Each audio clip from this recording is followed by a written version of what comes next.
According to Callus, this is episode 194, and this is going to be a Friday Frolic. I would almost say fantasy, but I'm not quite willing to go off that direction just yet. Perhaps maybe more akin to fan fiction. What we're going to do today is we're going to talk about things the way they could be. We're going to spend a little time just developing a couple of ideas to see if you could imagine a better situation. If we could make the most of what we have. So, on with the show. And just in case you're wondering, yes, I'm on iTunes. I'm on the Google Play Store. I am on Spotify, Podbean,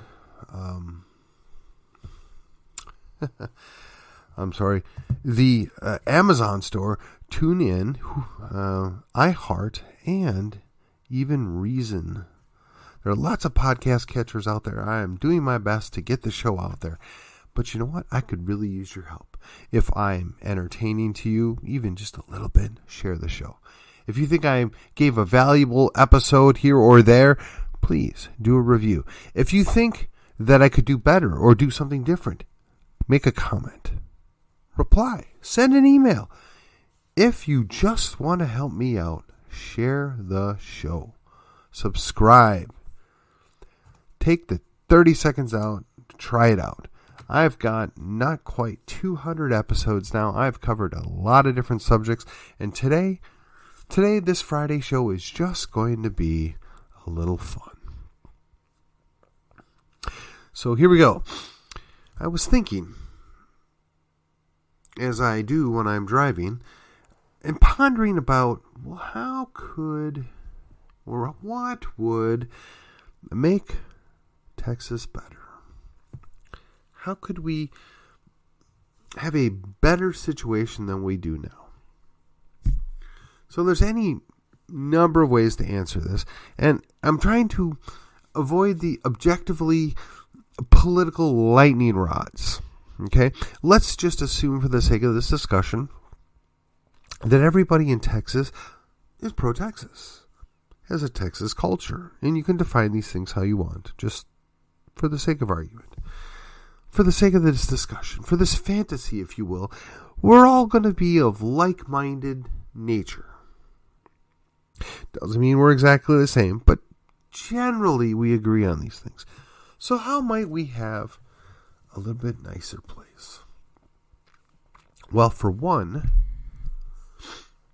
as we have political subdivisions, we would know them as towns and cities.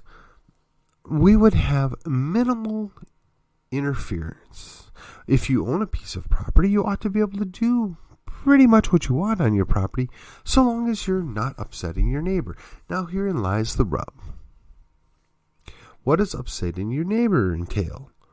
What is that externality that economists like to talk about so much? What pain or sorrow are you causing your neighbor? Now, the old adage is, you're lowering my property values, therefore you are a blight on the community. Well, let's set that aside for just a moment. Because if we have a stable currency and we don't have investors owning vast quantities of homes and land, generally property values stay stable, even when you have a less than desirable neighbor. Generally. So that goes into the live and let live nature that once upon a time was very, very prevalent in Texas, and honestly, outside of some of the big cities, is really the way that most people live. But what if we were to return that to the cities? What if we were to, I don't know, just for the sake of argument, limit a city to no more than 600,000 people? And I'm just drawing that number off the top of my head. It really has no significance of anything. We could just make it 500,000 just as easy. And what if we said that no county, or county government for that matter, could have more than 1 million people? Now, just in case you're wondering, that is roughly the current estimate of the population within Collin County at this time. So we're at the limit of where we should be. But if you go out and drive about Collin County, you can see we have plenty of land, undeveloped, present, and available. We have 3 cities that are at or above 200,000 people. We have a 4th one that's over 100,000 people. So I would say we have a pretty good mix. We have a fairly well-established community, city level, as well as the rural outlying areas. But what if we were to mix this up a little bit more? What if we were to, I don't know, put more limitations on how big an area could grow? Now, I know that's kind of counterintuitive. That's a less than desirable outcome, perhaps, for some people. But if you are preserving community, you're preserving a lifestyle, you're preserving what's Texas. I mean, it's not like you're going to forcibly remove people. It's not like you're going to, I don't know, expel people. But if you just discourage it, if you just limit the influx of people, I mean, the reality is you can subdivide, right? Does Dallas really need to have 1 million residents in it? I don't think they're not doing a good job. I mean, clearly they don't arrest people for stealing less than $700. I mean, they can't take care of all the hit and runs. Traffic violations are a thing of the past, but what if they were to subdivide Dallas, make it into, say, 5 different cities that are 200,000 plus? What if they were to cut out the areas that aren't actually in Dallas County? What if they were to just divide them into 4 equal quadrants? I mean, could you not get better representation that way? Could you not perhaps deliver the services better that way?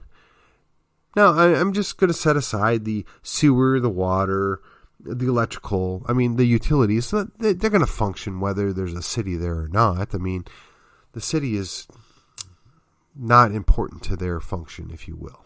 Not really. The county does a lot of that, and certainly the state. The city is just another administrative unit. But if you were to just say, well, you know, Oak Cliff needs to become its own city. And I'm just picking on Oak Cliff because that was the first part of town that came to mind. I mean, you could very easily say Deep Ellum needs to be its own city, right? Or how about Uptown? Or, or just take all of downtown and create its own little subdivision there. People would have better representation. It would more accurately reflect the people that live there. And they would certainly be more responsive to their needs and their desires. Now, it would reduce some of the power, perhaps, that these elected officials have. It would create a little bit more cooperation that being necessary. But, I mean, if you just subdivide each city as it hits 500,000 into another smaller subdivision, how does that hurt anybody? Maybe that's better. Now, if you get to a county that's got 2 million people in it, I mean, that's a huge county. But what if you subdivide the county? What if you split the cities within the counties? Well, what if you just say, you know what? We're not going to develop any more land in this area. We're going to leave a buffer. We're going to leave this agricultural zone that surrounds this area. A green belt, if you will. What if when we laid out new properties, we kept in mind that there's a certain suburban nature that we would like to have? Now, when property becomes more valuable, by necessity, the property becomes more dense because you're putting more people there to offset the additional cost. But what if you were, I don't know, to recognize that, you know what, Grayson County is only 10 miles more up the road, and, you know, Hunt County is only 10 miles down the road, and, you know, Delta County is a little bit further out than that. I mean, but if you're going to have to drive to work, no, I mean, you want to stay somewhat close. I mean, there have been multiple articles that have come out in the last 10 years how the new renaissance is going to be the city and the outer suburbs are going to be abandoned. Indeed, the inner belt suburbs will get a revitalization. Well, that's all well and good, and I have no problem with that. I think that's probably not a unfair analysis of the facts. But the reality is this doesn't really need to happen. if we would have been a little more creative. Now, we have these things called zoning laws and permit requirements. But what if we just said that, you know what? This area is going to be a zone that we allow people to experiment. We allow for different forms of materials, different forms of design, different structural building materials. Now, granted, most people that are going to go to the trouble to build a house are not going to build a piece of junk that's going to fall down. And there are errors that occur. And there are people that cut way too many corners. But that's a very small, minimal amount. Now, down in Houston, they have very little zoning issues, right? Because they didn't do a lot of zoning. They have very little restrictions on what can be built and where it can be built. I'm not suggesting that's perfect or that's ideal, but I am suggesting that Houston's the largest city in Texas. They must be doing something right. Houston continues to grow. They must be doing something right. Perhaps we could look at some of that in some of the smaller towns, right? So you have, I'm going to just pick a town down the road from me. Pick Salina.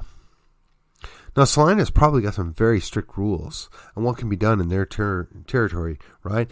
Well, you have to have 2,500 square foot home. You have to have setbacks of 20 feet. You have to have minimum square footage for your lot.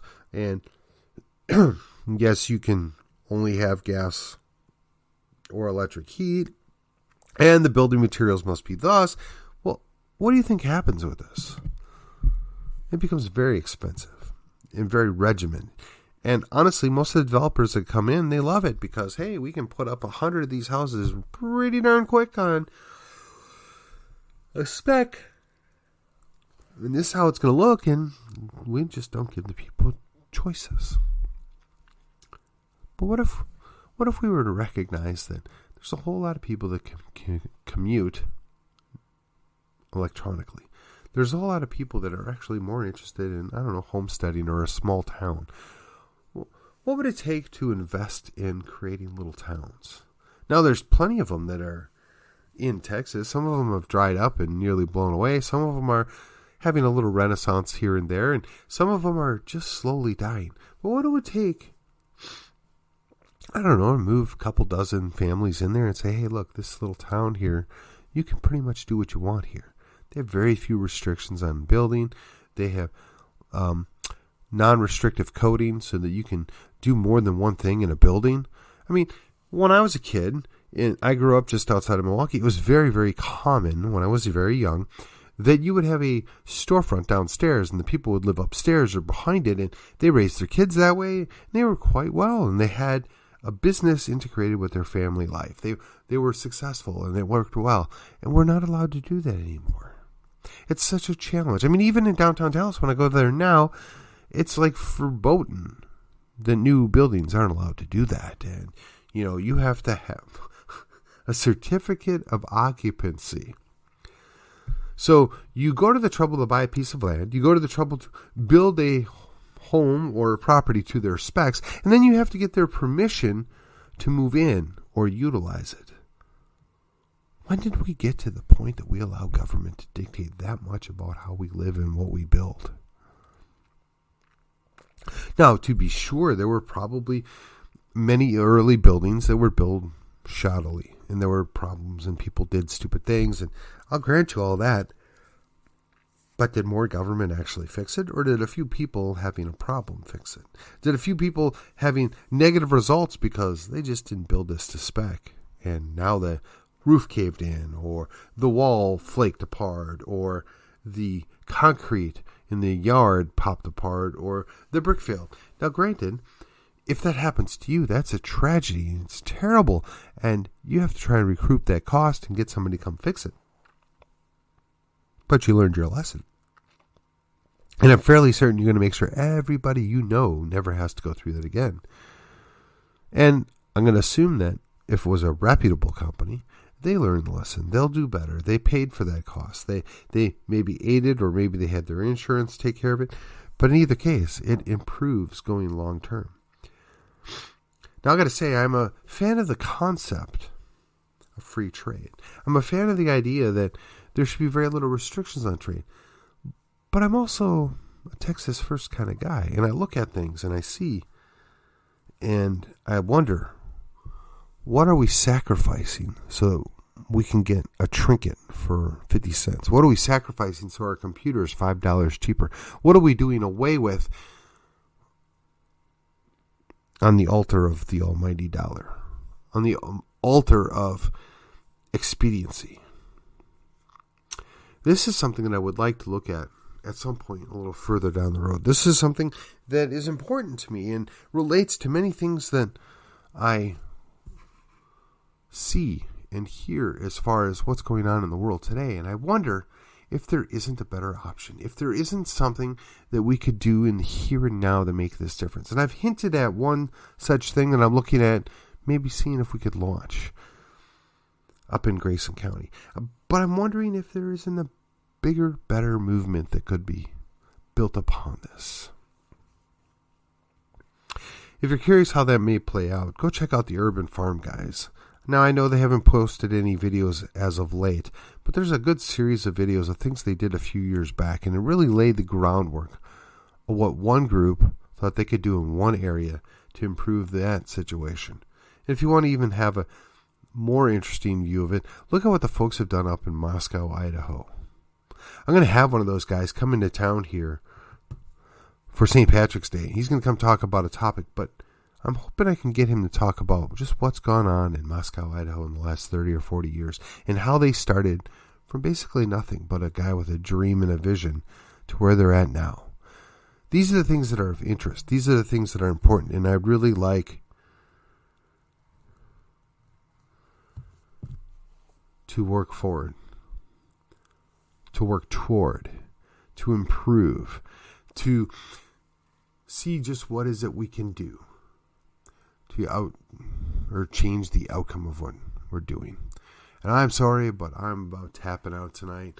This is, according to Callus, this is episode 194, and I'm going to call it a night before I see you on the other side, quite literally. Thank you. Good night.